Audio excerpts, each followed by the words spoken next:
Muy buenos días, estimados amigos del Grupo Radio Estéreo Mairán. Hoy es sábado 27 de marzo de 2021 y es un grato placer darles la más cordial bienvenida esta mañana de historia. Gracias, muchas gracias por la oportunidad de convivir a través de esta pasión. Soy Luis Alberto Vázquez Álvarez. Su lenguaje, su territorio, sus costumbres, sus creencias y verdaderas versiones de la vida de las otras naciones indias de Aridoamérica. Ese es nuestro tema de hoy, el tercero ya en la serie. Y recuerden, distinguidas damas y caballeros amantes de la historia, que para nosotros escuchar sus opiniones nos enaltece, eleva nuestra calidad humana. Por ello les invitamos a que con toda confianza nos brinden su visión del tema y nos honren con ella. Con mucho agrado damos la más cordial bienvenida a nuestro invitado, Carlos Sánchez Rusek, doctor en medicina con especialidad en oftalmología, amante de la historia, amante de la astronomía, amante de la catología y amante de la naturaleza. Carlos, buenos días. Buenos días, ya me chiveas, pero bueno. Buenos días a ti y a todo el público que nos hace el favor de sintonizarnos. Quiero hacer algo útil para todos y no aburrirlos con el tema. Hacerles algo, pues que sientan que fue algo práctico para sus vidas, ¿no? Hacerles una idea humana de cómo eran los indios de aquí de Aridoamérica, ponérselos en carne y hueso con la imaginación y no tanto en las cosas estrictas de los libros, en las partes nada más teóricas, ¿no? Entonces, pues eso es lo que esa es mi idea, ¿sí? Muy bien. Carlos, me comentabas cuando estábamos platicando de la preparación de este programa que tenías idea de hacer algunos complementos, dar algunas ideas, algo de la semana pasada, que cuando ya escuchaste el programa, y eso creo que nos sucede a todo mundo, nos damos cuenta que algo debía haber enfatizado o alguna idea complementar. ¿Qué sería, Carlos? Mira, cuando toqué el tema de lenguaje, quería complementar de que cuando llegaron los españoles a México en 1519, había 2,200 idiomas o lenguajes diferentes en toda América, de los cuales eran 350 lenguajes diferentes en México y Centroamérica y 300 en Estados Unidos. Los que piensen que los indios de Estados Unidos eran los mismos, no, todos eran diferentes. Y fíjate que el complemento es lo interesante que ellos hablaban todos idiomas distintos, pero tenían un lenguaje universal de señas como sordomudos y con eso se va a entender la mayoría, fíjate, era el equivalente al fallido esperanto o si no al idioma inglés que vas a Europa y vas a Asia y te entienden en inglés, ¿no? Pero ¿cómo es el hombre pensando siempre en lo mismo, un lenguaje universal, siendo que somos tan distintos, ¿no? En otro comentario, en cuanto al lenguaje de los coahuiltecas, te decía que era un lenguaje no clasificado. Cuando tuve la oportunidad de estar en el Museo del Noreste en Monterrey, verás cómo hacían en las fichas del museo mucho hincapié en una palabra que es idioma pajalate. Y eso también otros dos nombres de otras dos tribus, los come crudos y come cabras, así les pusieron, ¿sí? Eran también dos idiomas más o variedades de idiomas, específicamente el pajalate, que se usaba mucho hacia el lado de Tamaulipas, eran de los coahuiltecos, ¿sí? La otra cosa que quería también complementar es que cuando los invité mentalmente a la chocita de los indios, acuérdate que los indios pueden vivir en cuevas, en relices, en las montañas, pero cuando estaban en plano, vivían en una chocita que te platiqué cónica de 1,80, 1,80 m de altura, más o menos como unos 3 metros de diámetro, más o menos, donde vivía cada familia. Y los invité a pasar adentro de la chocita, tenían una fogata. Ahí se calentaban, ahí hacían su vida.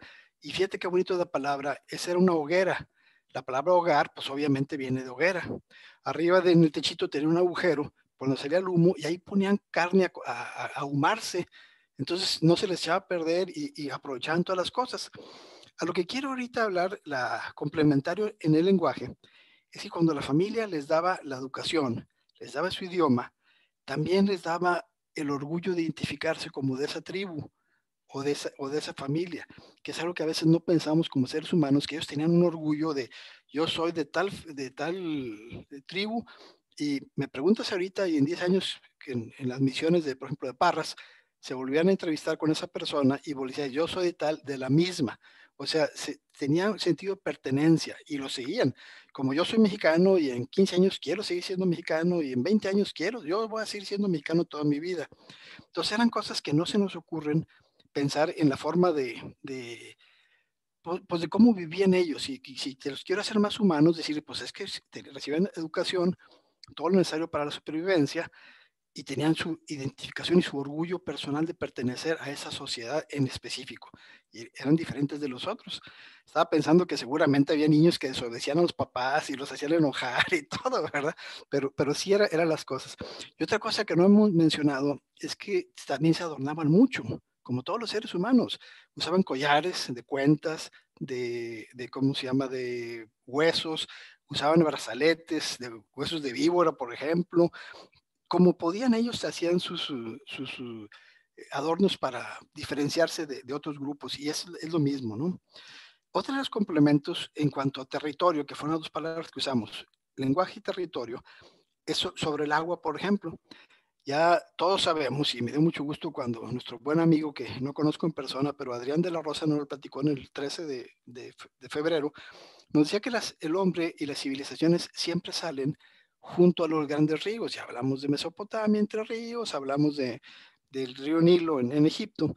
Y aquí también en el territorio, todos los indios tenían mucha cercanía con agua.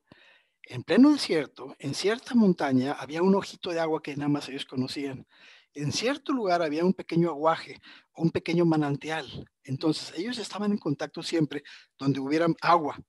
Y la cosa es que cuando había, por ejemplo, lagunas o ríos, pues era obvio que iban a estar ellos cerca, ¿no? Pero el conocimiento, conocían su territorio con las montañas, con la fauna, con la flora y con los puntos donde había agua, que era muy, muy, muy importante.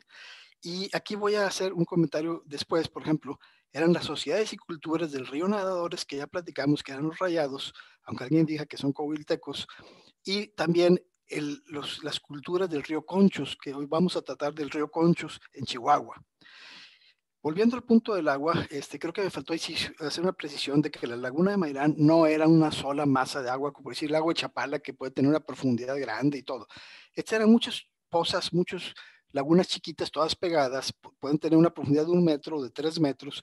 A veces había islotes adentro, donde también vivían los indios en los islotes, pero era pues muy extensa en los 200 kilómetros que platicamos, ¿no?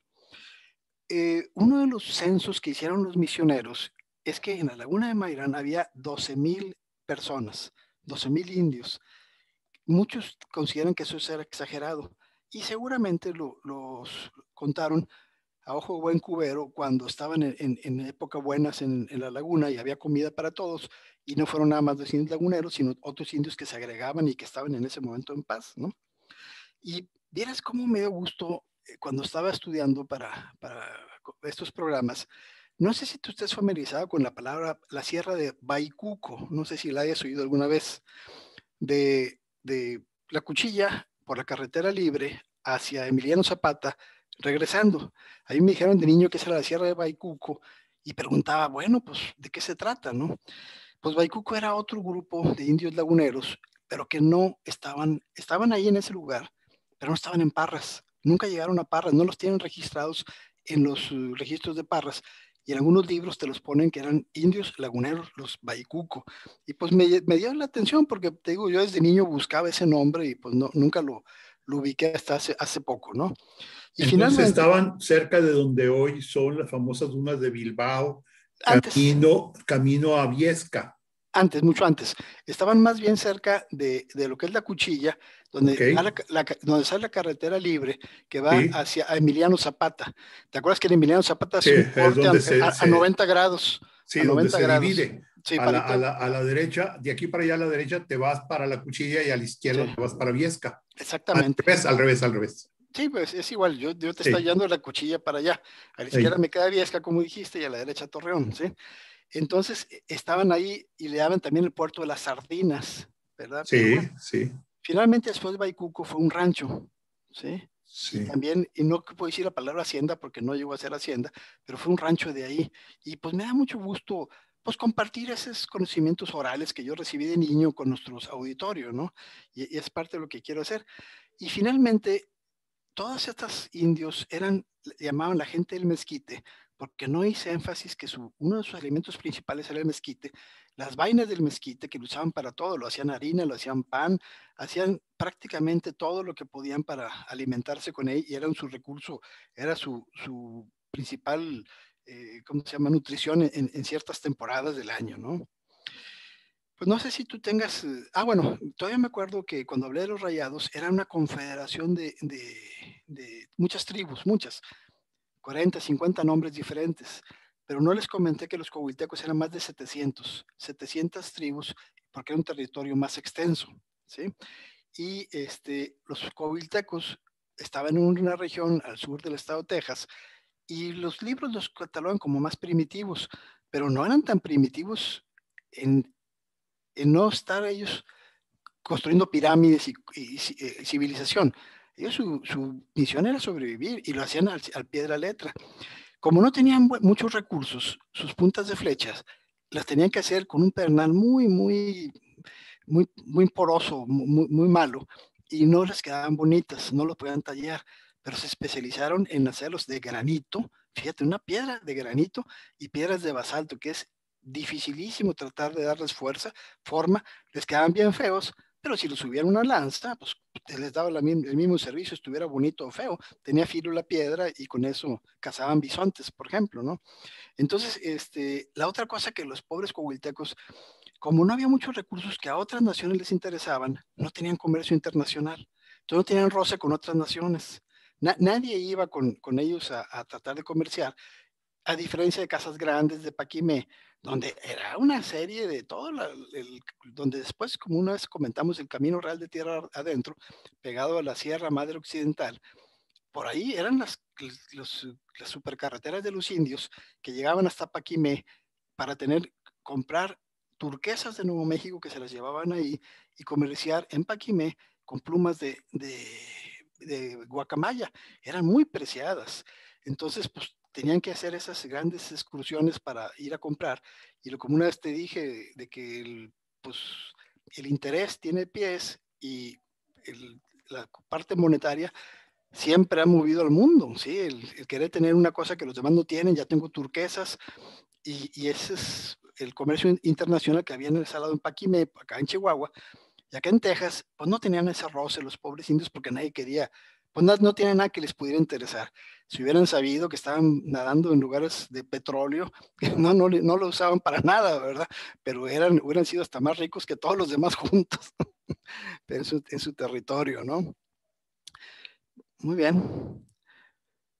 Pues si quieres, podemos empezar ahorita con el tema, ya el número 4, que serán los guachichiles. No sé si quieres que empecemos ya directamente. Sí, ¿sabes qué? Me gustaría, como nos queda poco tiempo de esta etapa, de este corte, no sé si pudieras, por ejemplo, mencionar algunos otros aspectos interesantes acerca de sus creencias. Ya habíamos platicado eh, la vida matrimonial, la vida familiar, ¿cómo era? Era tremenda. Había, obviamente no había matrimonio, no se casaban, no tenían una religión como tal. Adoraban al sol, adoraban a la luna. Ya platicamos que segurito les pasó un remolino arriba de sus campamentos y se llevó muchas tiendas, o si los del norte de los coahuiltecos les platicaban a los demás que existían los tornados y les tenían verdadero pánico, tenían miedo con los remolinos. Un remolino es muy diferente a un tornado, pero si habían conocido un tornado, pues le tenían que tener miedo al, al, al dios malo, que decían los misioneros que era cachiripa, cachiripa, que gritaban. Y en cuanto a sus matrimonios, pues era amor libre. Tú tenías tu pareja y si estaban contentos, ahí les seguían. Si la mujer se quería, se podía ir. Si el hombre quería, se iba. Y no le daban esa importancia de celos o las cosas así de obligación del matrimonio. ¿Sí? Y eso no sé qué más pudiera complementar de Pero la la forma. educación de los hijos, Era cada quien hacía, ya sea en las chozas, ahí cuando platicaban en la fogata o en las noches, Y en campo, las señoras, las mujeres, como se llevaban a los niños chiquitos, les explicaban cada raíz, cada planta, cada animal, todas las cosas y conseguirlos. Entonces era la educación en vivo que tenían y platicada las fogatas en las noches, cuando se sentaban a convivir, ¿sí? Ok, perfecto. Bueno, vamos a hacer una breve pausa y continuamos platicando ahora sí directamente, como decías, de algunos de los pueblos principales. ¿O Vamos no? a la pauta. Regresamos a Diálogos con la Historia. Estamos platicando con el doctor Carlos Sánchez Rusek. Él es un enamorado de la historia, de la astrología, de astronomía, perdón. Sí. Sí, claro, y la astrología, entre otras. Y bueno, nos ibas a empezar a platicar acerca de los grupos, de las naciones indias que faltaban, las que no platicamos el programa pasado. Adelante, por favor. El número 4 de las 8 que seleccioné son los famosos guachichiles. Los puedes escribir con C, guachichil, o con H, guachichil. El nombre más aceptado es con G, guachichil. Son los indios con los que he oído mucho en el radio de la gente de Saltillo, que se identifican más con ellos, los de Saltillo, que ni con los mismos tlaxcaltecas, que con los mismos coahuiltecos o con los rayados. Les tienen mucho orgullo a los guachichiles. Ellos los reconocías fácilmente porque siempre traían una gorrito, un tlalcoyal, si lo quieres decir así, un bonete. Imagínate una cachucha sin la visera, roja. O si no, su pelo se lo pintaban de rojo o se hacían trenzas rojas. El cuerpo a veces se pintaban también de rojo. Y lo que querían ellos era parecerse a un pájaro que estaba en el desierto de ahí. Trataban de imitarlo. De lo que he leído, eran 3 posibles candidatos. ¿Cuál es el pájaro que ellos se trataban de pedir? El más común es el famoso gorrión mexicano, el Carpudacus mexicanus, que ahorita están cantando aquí afuera de nuestras casas, en las mañanas, en la madrugada está cantando. Es un pájaro gris, tamaño de un chilero, pero con la cabeza roja. Y hay una variedad que es amarilla. Es muy raro de ver ese, pero existe. Y ese es el más común, ese está en el desierto. El otro era el pájaro que se llama, bueno, el colibrí de Ana. No sé si lo llegas a ubicar, pero es un colibrí chiquito que tiene la cabeza toda como una capucha roja, se le ve negra y cuando le pega el sol brilla como un espejo, como un faro de luz. Y si ellos se identificaban con el colibrí este que se llama, en aquel entonces ni se ven que se llamaba de Ana, el colibrí de Ana, eh, es igual que los aztecas que tenían su identificación con Huitzilopochtli, el colibrí zurdo. Entonces era como muy místico identificarse con este tipo de pájaro. Pero yo creo que el pájaro más común por el que se tenían que identificar ellos era con el cardenal rojo. Ese está en el desierto, fíjate, aquí no nos llega el cardenal rojo, no lo tenemos en la ciudad. El que nos llega es el cardenal gris, el que se llama chivo, eso sí lo hemos visto en algunos lugares, pero el cardenal rojo es el que ellos se identificaban con ese y era su emblema. Los guachichiles estaban desde el norte de Coahuila, o sea, de la región de Saltillo, medio estado de San Luis Potosí, hacia el lado izquierdo del estado de San Luis Potosí, medio estado de Zacatecas, el lado derecho de Zacatecas, y llegaban hasta Guanajuato y hasta las bordes ¿cómo se llama?, de Querétaro, hacia el sur. Eran muy numerosos, ¿sí? Andaban como todos, andaban desnudos o con el cuerpo pintado, y ellos tenían una especie de taparrabos que lo amarraban como un calzón, fíjate, curioso. Y las mujeres tenían una vestimenta que me recordó mucho a las de Creta, de los minoicos y todos, esa parte, porque eran falda, arriba no usaban nada las mujeres, pero la falda era una falda en la parte de enfrente, delgada, que les llegaba hasta las rodillas, pero en la parte de atrás era una falda muy amplia, descubría toda la parte posterior de su cuerpo y llegaba hasta los talones. Entonces, una falda muy peculiar que lo usaban y la tenían llena de adornos, de huesitos, de cuentas para que hiciera ruido cuando ellas caminaban. Y esto viene al caso porque ellas eran las que mandaban. Los guachichiles eran sumamente feroces, unos guerreros tremendos, como ahorita te voy a dar algunos datos, pero las que mandaban eran las mujeres, eran matriarcales, como hemos dicho. Hablaban el idioma jocano otomangue que platicamos la vez pasada y tenían esas costumbres. Los guachichiles tenían muchos enemigos y a veces hacían alianzas con esos enemigos. Varias veces se juntaron todos los guachichiles y atacaron a Mesoamérica. 2 o 3 veces le invadieron y les destruyeron ciudades, entraban y arrasaban con todo lo que podían, ¿sí? Entonces los guachichiles eran tantos que tenían guachichiles del norte y guachichiles del sur. Los guachichiles del sur eran iguales en físico y en vestimenta y en lo que tú digas, pero los del sur, que eran los guamares, tenían muy cerquita de ¿cómo se llama?, de Querétaro, de Hidalgo en el sur, junto con los Pames, tenían conocimiento de la agricultura. Entonces ellos sí tenían agricultura. Y los guachichiles del norte, esos no, eran nómadas, cazadores, recolectores, y vivían cerquita, su capital estaba cerca de San Luis Potosí, en el Gran Tunal. Era una extensión grande llena de nopales que no los sacabas de ahí. Ya una vez que entraban ahí conocían sus veredas y cosas así, y no entraron los caballos de los españoles y no los sacaban de ahí, ¿no? Entonces te estoy platicando esto de los guachichiles, porque no sé si alguno de nuestros amables radioescuchas recuerden, en el 2017 me invitaste a platicar de temas parecidos y me pareció un programa hablando de la guerra del Mixtón, y tuvimos un programa entero hablando de la guerra de los chichimecas, que fue de 1550 a 1600. Y esa guerra fue durísima porque atacaban a los españoles que le estaban invadiendo su territorio, y eran unas matanzas de los dos lados horribles, ¿sí? Finalmente tardó 50 años, y esto lo saco a colación porque el que no tenga mucho conocimiento de historia de México, nada más que la que nos dijo la historia oficial, estaba Tenochtitlán, llegaron los aztecas, los conquistaron en 2 años y ya como si hubieran conquistado todo el país. Y pues no, después hubo rebeliones por todos lados, hubo revueltas en donde llegaban ellos, se peleaban con los indios. Estuvo la guerra del Mixtón en 1541, pero en 2 años terminó. Y la guerra chichimeca duró 50 años. Estaban en guerra cuando los misioneros ya habían cruzado esa parte de San Luis Potosí, de Zacatecas, ya estaban en el norte fundando parras y cosas así. Y en el sur todavía estaban en guerra que duró fuertísimo. Cuando te pones a leer los libros de la guerra chichimeca, pues te quedas triste de todas las salvajadas que se hacían por los dos lados, ¿sí? Pero pues era una guerra, ¿sí? Finalmente se empató esa guerra cuando los españoles trataron de comprar a los indios, dándoles comida, dándoles lo que necesitaban, y los indios dejaron de atacarlos. Ellos tenían una frase, fíjate, los indios: acabar con la blanquitud. O sea, todos los blancos que llegaban ahí tenían que acabarlos, y no podían exterminar a los blancos, les llegaban más y más y más. Entonces se dieron cuenta que tenían que pactar, y han mencionado aquí a Miguel Caldera, el hijo de una líder huachichil, con un español que conocía los dos mundos, hablaba los dos idiomas perfectamente, conocía las dos culturas, y fue el que convenció a los dos bandos de irse pacificando.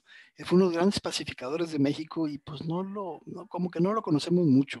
Se apellidaba Caldera, ¿sí? Entonces te estoy platicando de que estaban desde Saltillo hacia abajo. Haz de cuenta la carretera de vía corta de Saltillo hacia la Ciudad de México, llegando a San Luis Potosí. Y hay una cosa que se me hace pues muy interesante, porque pasas por un lugar que se llama Matehuala. Te voy a hacer un poquito de historia, porque no sé si ubicas tú la palabra Yucatán. Yucatán, cuando llegaron eso es muy conocido, que llegaron los españoles a la orilla de las costas de Yucatán y les preguntaron a los indios: ¿cómo se llama aquí? ¿Cómo se llama? Y ellos les decían: no te entiendo, no te entiendo. En su idioma, en maya, le estaban diciendo Yucatán, Yucatán, Yucatán. Ah, mira, aquí se llama Yucatán. Y eso pasó también con los Pimas, acá en Sonora, hacia el otro extremo de la población. A los Pimas, Pima también es no te entiendo. Llegaba el español, le preguntaba: ¿cómo se llama aquí? Y el Pima le decía: Pima, Pima, Pima, no te entiendo lo que me estás diciendo. Ya una vez platiqué que Cascanes, en Jalisco, era no hay. Lo que me pides comida, no hay, no hay, no hay. Era Cascán, Cascán, Cascán. Y los españoles pusieron: mira, esta tribu, los Cascanes. Pues a todo lo que voy es que Matehuala, les preguntaban también, había una persona, un español que llegó allí, se llamaba Cayetano Medellín, y que fue el que encontró ciertas minas ahí, y cuando les trataba de preguntar a los indios cómo se llama aquí, le decían Matehuala, Matehuala, y le estaban diciendo: lárgate, lárgate, lárgate. Era lo que le estaban diciendo, ¿sí? Se me hizo curioso cómo usaba una palabra que le estaban diciendo: vete de aquí, por favor. Ah, mira que se llama vete de aquí, ¿sí? Pues sí, esos fueron los guachichiles, una tribu durísima, invadió, te decía, a Mesoamérica y también peleó contra los españoles mucho tiempo, ¿sí? No sé si quisieras hacer algún comentario sobre los guachichiles o pasamos al siguiente. El siguiente tribu, Sí, por favor, vamos al sí, siguiente. son los vecinos del lado izquierdo, si ves el mapa de México, eran los zacatecos. Ya hemos platicado de ellos, de los zacatecos, que andaban también desnudos como todos y curiosamente tenían una banda en el pelo largo, se amarraba una banda de cuero en el pelo para recogérselo y usaban unos botines como unas calzas de cuero amarradas con tiras de cuero en las pantorrillas. Y ya, con eso andaban con su gran vestimenta, ¿sí?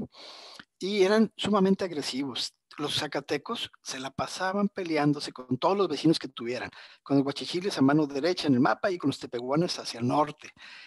Se dice que eran muy agresivos porque salían del mitote, un mitote de paz con ciertos grupos, pero se ponían de acuerdo para hacerle guerra a otros y así en caliente, de amanecida se iban medio borrachos o medio drogados a la siguiente guerra saliendo de un mitote. También, así como te digo que eran muy peleoneros los zacatecos, podían ser sumamente amables cuando unos grupos de ellos llevaron específicamente a los españoles que venían por Jalisco y andaban buscando cascanes y se encontraron a estos zacatecos y ellos directamente los llevaron a yacimientos de plata, que es lo que les interesaba, que estaba a flor de terreno. Entonces, ¿quieres esta piedra? Mira, aquí tengo muchas. ¿Sí? Y fue cuando se descubrieron las grandes minas de Zacatecas y todas las que hay alrededor. Entonces pueden ser sumamente amigables. Yo creo que se arrepintieron de haberlos llevado a los españoles después, haberlos guiado, porque les quitaron, les expropiaron todo su terreno, ¿sí? Todos los zacatecos estaban en la mitad del estado de Zacatecas, del lado, si haces una división de Zacatecas, del lado izquierdo, y la otra gran parte de los zacatecos estaban en Durango, en lugares como Xochitl, como Poanas, y llegaban hasta arriba a Velardeña, Pedriceña y Cuencamé.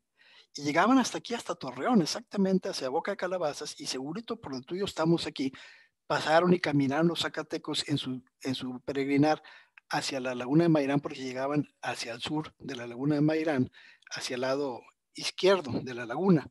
Entonces, ellos pasaron por aquí, por Boca de Calabazas, todo eso, ¿sí? Y aunque llegaban aquí los zacatecos, pues no interactuaban mucho, ¿sí? Entonces, ese es el tema de los zacatecos. No sé si hubiera algún comentario. Seguimos con el próximo. Sí, sí, no, me llama la atención el caso de los zacatecos. Hay un aspecto que quería preguntarte. ¿Hay algunos lugares de lo que has mencionado de las regiones de los huachichiles y de los zacatecos que son lugares sagrados? Sí. Que son lugares donde se consideraba que era, por ejemplo, que habían descendido, incluso en algún momento dado, que aceptaron dioses. ¿Están dentro de esta región? Sí están, pero no era de ellos, ¿sí? En general, bueno, habían lugares que sí eran de ellos como copiando, pero por ejemplo, La Quemada, Chalchihuites, la que llamaban Altavista, esos eran lugares más bien mesoamericanos y eran observatorios donde llegaba el sol al trópico de Cáncer, hasta ahí llegaba el solsticio, ahí se regresaba el sol, y eran lugares súper sagrados, eran lugares místicos, tremendos, pero no eran de la cultura de los zacatecos. Ok.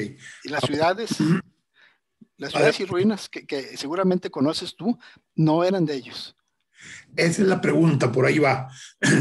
Dado que ellos de alguna manera incursionaron en lugares donde ya podemos encontrar vestigios de Mesoamérica, ¿cuál fue la relación? Acabas de mencionar precisamente La Quemada, también conocida como Chicomostoc, que se encuentra pues a 40 kilómetros de Zacatecas por la carretera que va a Guadalajara, precisamente frente a Jerez. Y ahí hay varios lugares sagrados, también se le conoce como la de las siete cuevas. Por Sí, eso el mismo Moctezuma en algún momento dado creyó que ahí podía ser Aztlán. ¿Cuál sí. era la relación entonces de los zacatecas con los náhuatl? Fíjate, bueno, eran sus relaciones que te decía hace tiempo cuando llegaban a tener comercio, ¿sí? Y hablaban un idioma muy parecido, sí se entendían, pero cuando había poco recurso y tú les invadías, te atacaban y te mataban. Entonces, las ciudades que está diciendo fueron de otra época, no fueron de esta época de los zacatecos, como que ya estaban abandonadas, la mayoría eran ruinas y luego llegaron los zacatecos a ese territorio. Ok, entiendo perfectamente.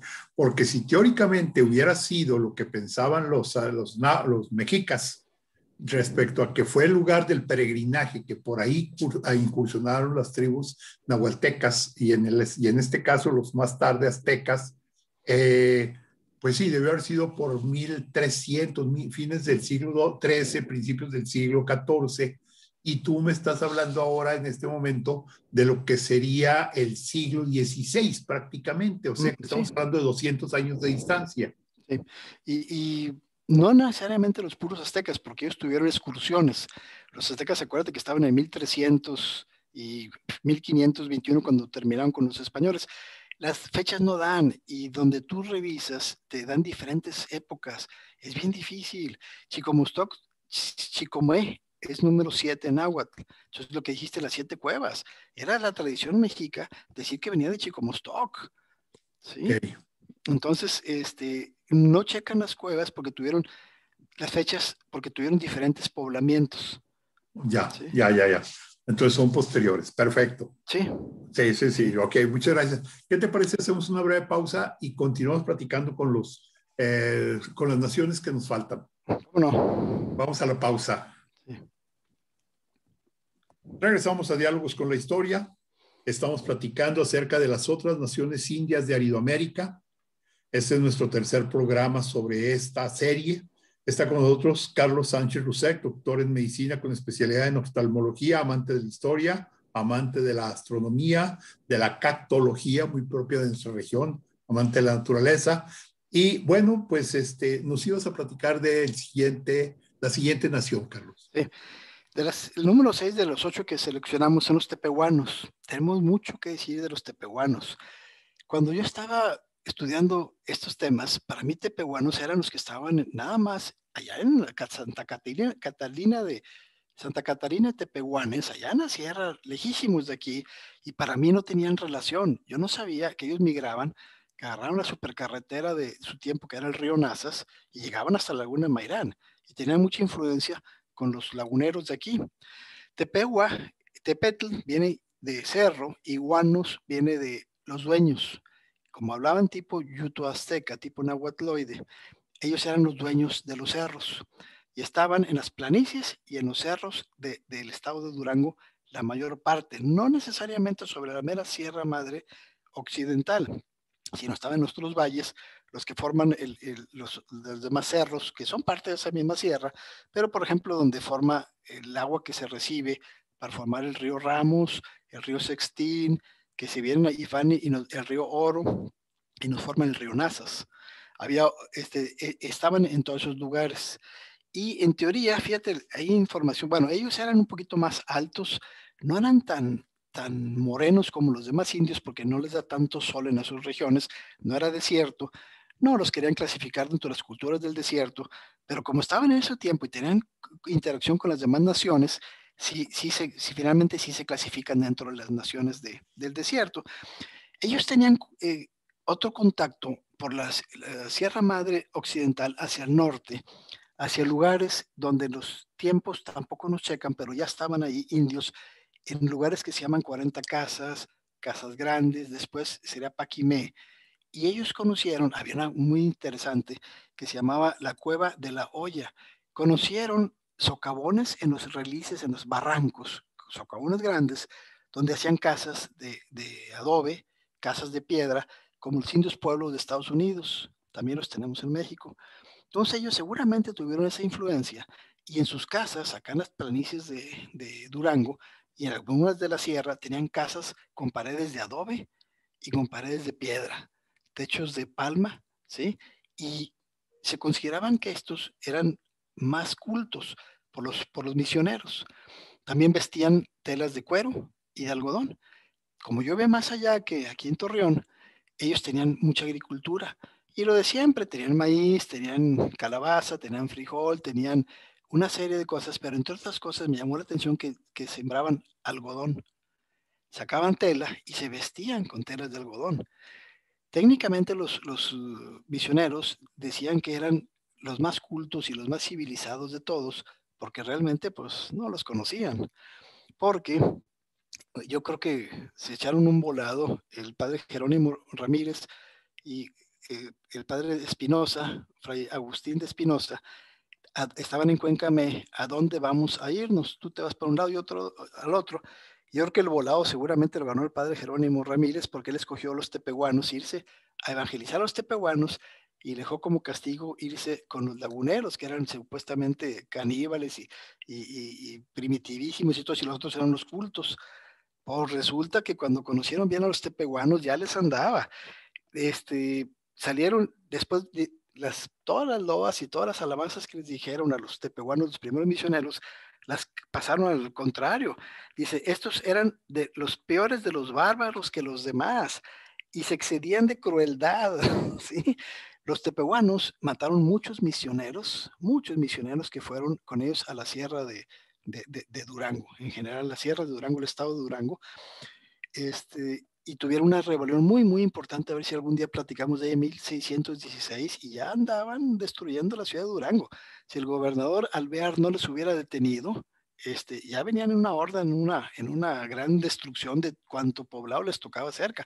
Se quedaron algunos kilómetros de llegar a Durango.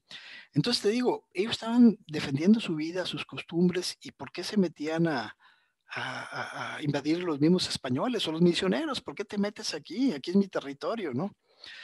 Entonces eran pues, contradicciones que decían que eran muy cultos, que no robaban, que no mentían, y después, no, hombre, salieron peor que los otros de crueles, ¿no? Entonces, los tepehuanos estaban en toda la mitad poniente del estado de Durango, tenían como al norte como vecinos a los tarahumaras, a los conchos, estaban en el área de Indé, de todas esas partes del norte de Durango, llegaban a Santiago Papasquiaro, por supuesto Santa Catalina y Tepehuanes, que existe ahorita esa ciudad, llegaban hacia abajo hasta Canatlán y hasta Guanacebí. Ya estaban cerca del nombre de Dios, ya estaban, ya no era hasta llegaba su territorio, los tepehuanos, ¿sí? Y tenían, como platicamos varias veces, mucha influencia cuando venían a migrar hasta acá con los laguneros, les hacían mucho caso, ¿sí? Pues creo que te voy a platicar de otra nación, o si quieres hacer un comentario sobre los tepehuanos. ¿Seguimos? No, pues sí, no sé, eh, es un nombre muy común aquí en la comarca lagunera escuchar de los tepehuanos.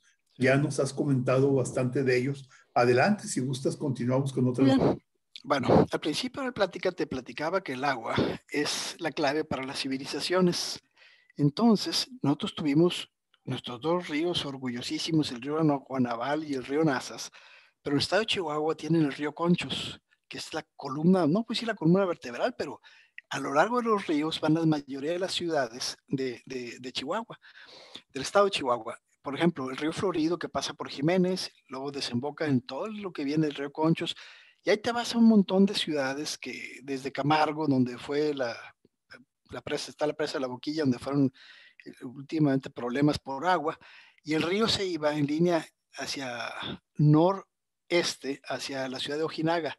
En esa parte de lugar plano de lo que es el territorio del desierto de Chihuahua, era por donde el río escurría y se iba a drenar al río Bravo.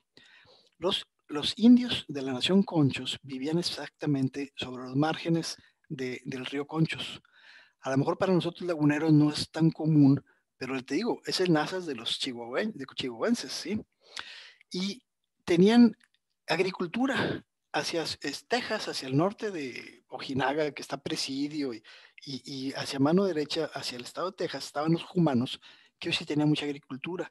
Entonces, cierta etapa del año, los conchos tenían río, tenían agua y tenían cierta agricultura, pero nomás pasaba la cosecha y seguían de nómadas, cazadores, recolectores como todos, con la desventaja que tenían un territorio mucho más grande de lo que es todo el estado de Chihuahua, tenían que recorrerlo, y era muy, muy grande las distancias, y eran de los más nómadas, fíjate. Una vez que ya no estaban sembrando, hacían grandes peregrinaciones o caminatas, y los únicos que les ganaban en caminar eran los tobosos.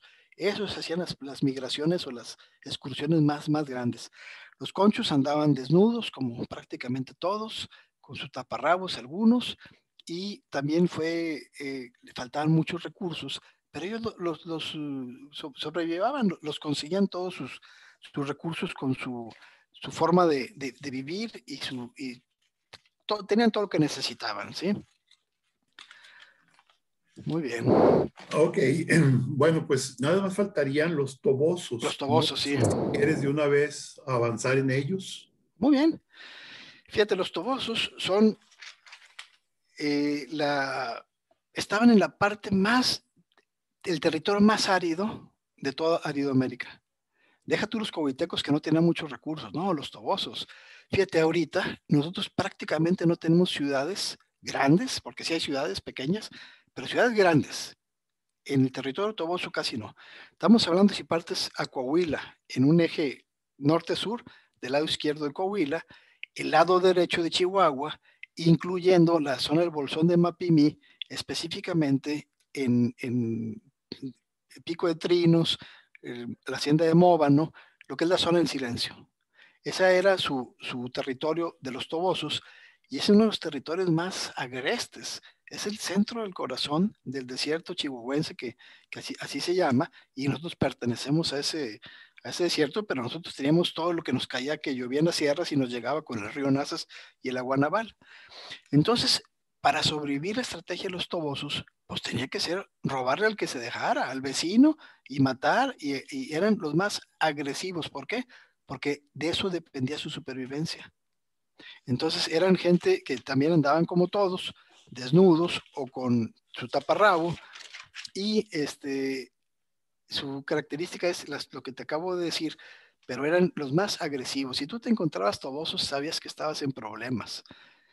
Ya platicé en el primer programa que una de las características es que se podían pintar el cuerpo, que podían eh, raparse la mitad del cráneo o dos partes del cráneo, dejarse un copete como los mohicanos, si se les resulta familiar, y se tonsuraban la frente, se cortaban todo el pelo de la frente o la parte de atrás. Y la palabra toba, fíjate que tiene es una palabra que se usa de diferentes formas en tres idiomas distintos, como es el español, el alemán y el guaraní que te platiqué en la primera plática. Toba en español es un tipo de piedra, tipo caliza, muy porosa, que como tiene cal se puede llegar a disolver en manantiales y se la puede arrastrar el agua como una especie de polvo blanco. Y también le llaman toba, pero ese nunca lo he oído yo, al sarro de los dientes, ¿sí? Como si fuera una piedra caliza, ¿no? Toba, eso es en la palabra español. Toba en alemán significa bota. Y ya no quiero abundar mucho, que toba en el idioma guaraní del Paraguay eran los frentones.